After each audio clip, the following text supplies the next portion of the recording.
Okay, cool. So the strategy here is I'm going to bring the how. What we're talking about is breaking through plateaus and weight loss, or probably more specifically fat loss. And then Isaac's going to come in and he's going to say, all right, may sound a little rough, but here's the stuff to make you feel good and give you the motivation and the psychological impact of how to break through those plateaus, ignoring the stuff that sounds hard that I'm going to talk about. So, first things first, have you actually hit a plateau, or are you not tracking enough to know what's happening? So what I mean by that is a lot of people, when they decide to start diets, will do so by starting an exercise routine, and maybe that's it. Unfortunately, exercise does not burn nearly as many calories as most people think it does. Or they'll just start eating intuitively. They'll try to cut out the junk, or they'll try to minimize the junk, but there are a lot of foods out there that sneak in a lot of calories. People will start to include things like salads in their diets.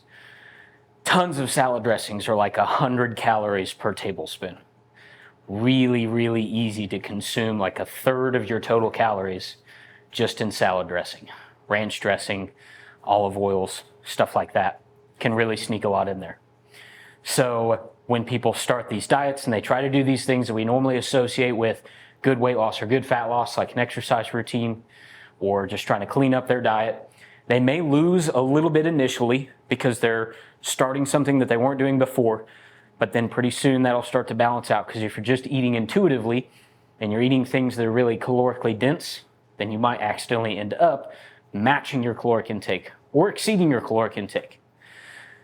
So then people will say, oh, my weight loss has stalled out, or they might say things like, oh, well, I'm getting older, so my metabolism is really slow, so it's hard for me to lose weight. Well, the good news and the bad news is that your metabolism has not actually slowed down because you're older. We don't see reliable trends in metabolism going down until the age of like 65. And even then, it's not significant. Even people with hypothyroidism, we only see about a 5% difference in their resting metabolic rate. So it is not enough of an impact to say that your metabolism is stopping you from being able to lose weight. What that decreased metabolism can do, though, is make you feel like doo-doo. If you feel like doo-doo, then it's pretty tough to motivate yourself to do things like get up and go exercise or not eat the foods that make you feel really good. That's what causes those plateaus in weight loss. Well, that's one of the things that causes those plateaus in weight loss. So the first thing that you can do to try to mitigate some of those plateaus is to actually track some metrics. Now, for some people, seeing what they're eating broken down into numbers, or even just the act of tracking, is really meticulous. You dread it every day and you kind of hate it. If that's the case, that is totally okay. Your dietary style should be something that does not feel like a hassle to you, at least in the long term. Maybe making some changes in the beginning can feel like a chore, but it should be something that you can sustain pretty much forever, just adjusting portions based on what your goals are, right? However, it's beneficial for almost all of us to run a quick audit. Tracking your food for 3 days to a week may be a bit of a hassle short term, but if you can get an idea of what you're actually eating, how much is actually in that one cheat meal that you allow yourself throughout the week or throughout the day maybe, then that will let you know what the actual obstacles are. And then you can make intuitive changes based on actual information, and you can cut out the tracking. So you don't need to be reminded that ranch dressing is like 200 calories per ounce.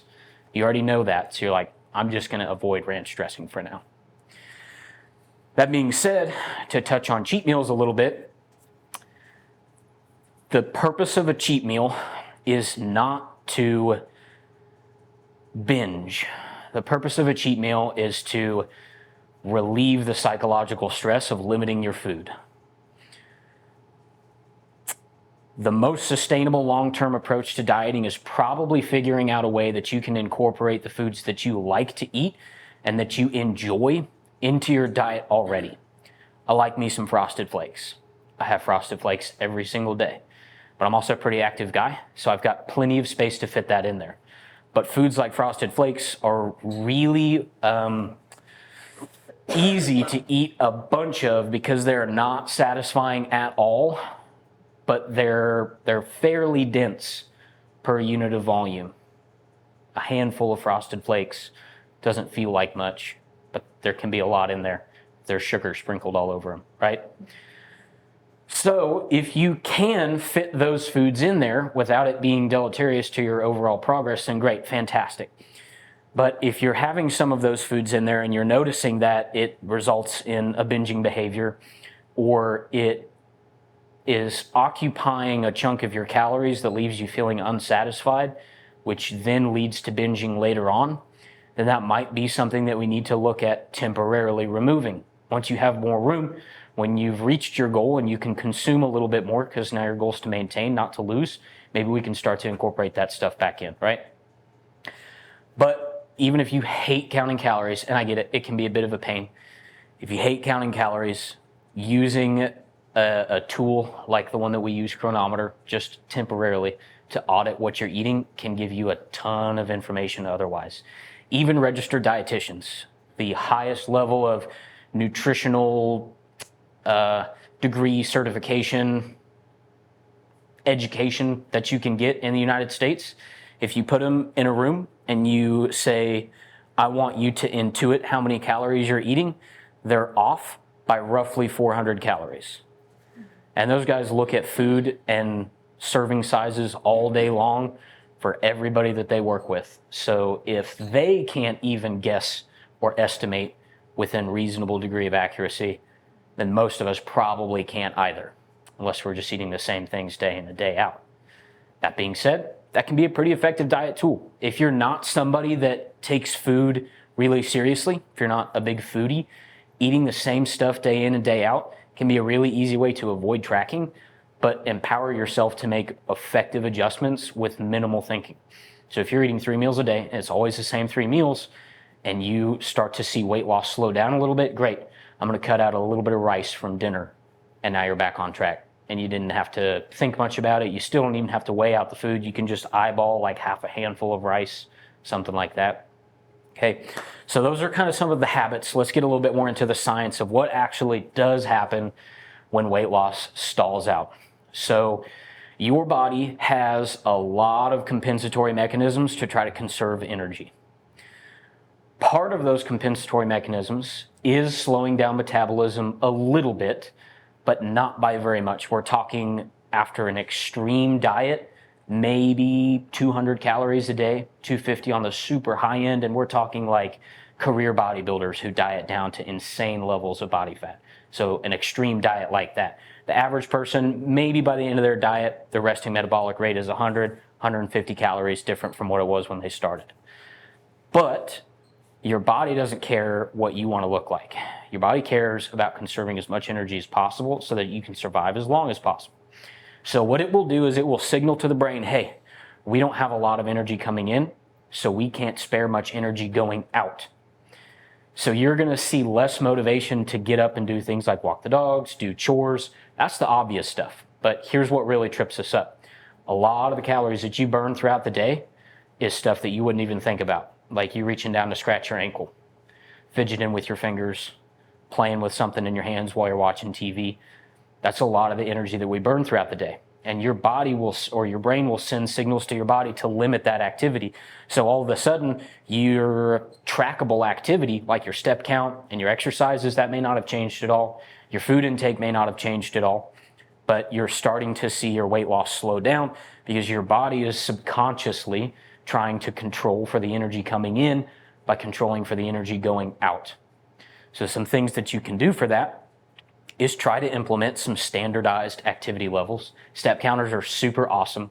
A step number is completely arbitrary as far as a goal to meet, but it's one vehicle to have some level of understanding of the amount of energy that you're putting out throughout the day. Exercising regularly does the same thing. Cardio is nice, but takes a lot of time.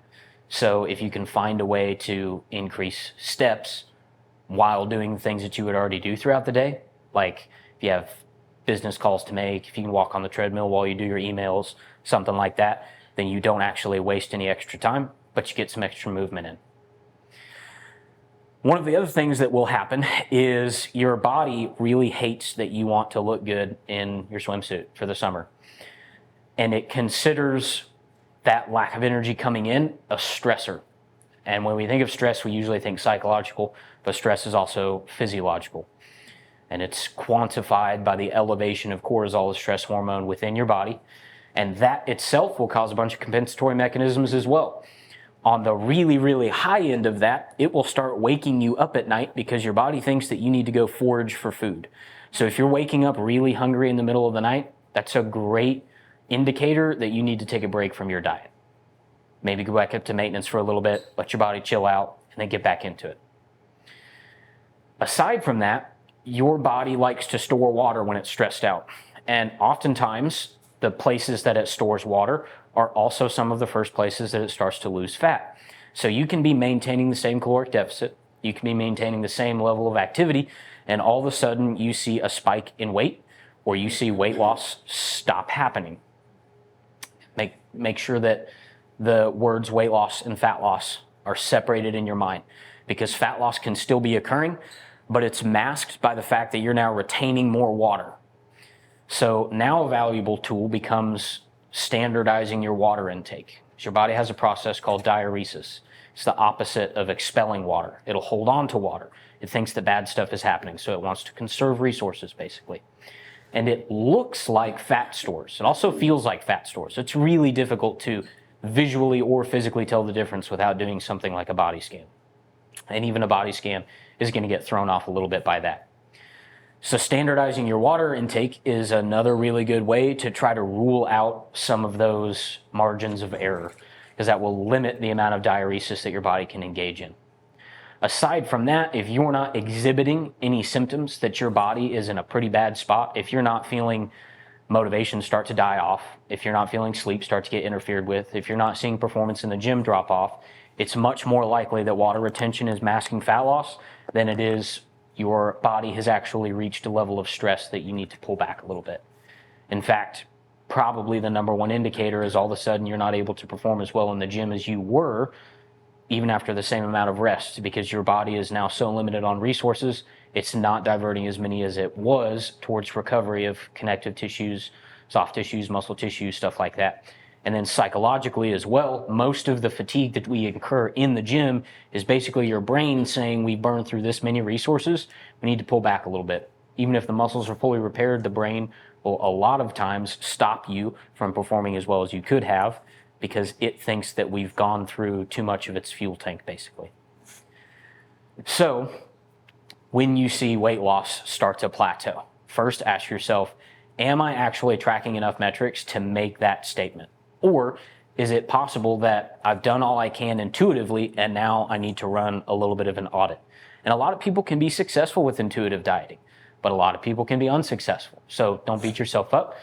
Download some kind of free app like the free version of MyFitnessPal or Chronometer or macro tracker or anything like that. Run an audit and see what you're actually at. If you thought you were eating 1,200 calories, but you're actually at 3,000, oh, hey, maybe that's the thing I need to adjust there. If you're eating the same stuff every day and weight loss is slowly slowing down, then let's grab a handful of rice and throw it at your least favorite person instead of eating it. If you are tracking that stuff, or if you do have that stuff really standardized and you're seeing weight loss start to drop off, is it that your metabolic output has actually adapted, or is it water retention? Like I said, if you're feeling other physiological signs of stress, you literally feel more stressed out, you feel more tired, you feel less motivated, you don't feel as good in the gym, that's a bit of an indicator that we might need to take a bit of a break from the diet. For lack of a better term, let the metabolism heal, although I kind of hate that term, but that's basically what it is. Or do we just need to stick with it a little bit, maybe drink a little bit more water so their body doesn't feel like it needs to hold on to as much, and see the scale start to go back to doing exactly what it was doing. I've had several periods of dieting where I am a numbers guy, so I like to control for a lot of things, but eventually I'll start slacking a little bit, and so I'll think I'm drinking the same amount of water, but it's actually slowly decreasing, and I'll hit a period of time where I wake up in the morning and I look way fluffier than I did I'm like, well, my energy levels haven't changed. The food that I'm eating hasn't changed. My energy output doesn't seem to be any different.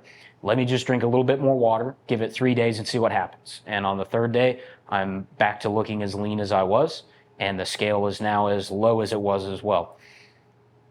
And the leaner you are, the easier it is to see those visual changes of water retention. So don't take that too seriously. It takes a pretty decent sustained period of time in a surplus to actually gain a visually noticeable amount of fat. So don't freak out.